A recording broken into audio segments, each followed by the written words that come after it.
Itt kitakarom a fényt, vagy így jó? Jó, igen. Megfordulunk.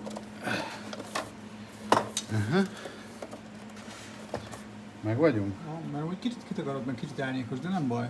Nagyon árnyékos, mert itt akarom mutatni, hogy ez itt fekete. Majd rávilágítok a telefonommal. Vagy? Az megy. Azt kapcsoljam le? Nem.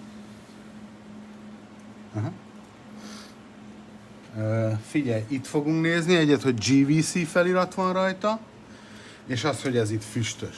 Jó? Indulhat? Ha.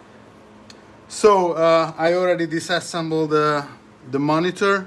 As we can see, this is a GVC tube. I took off all the PCBs. It's not a big magic if you have some common sense.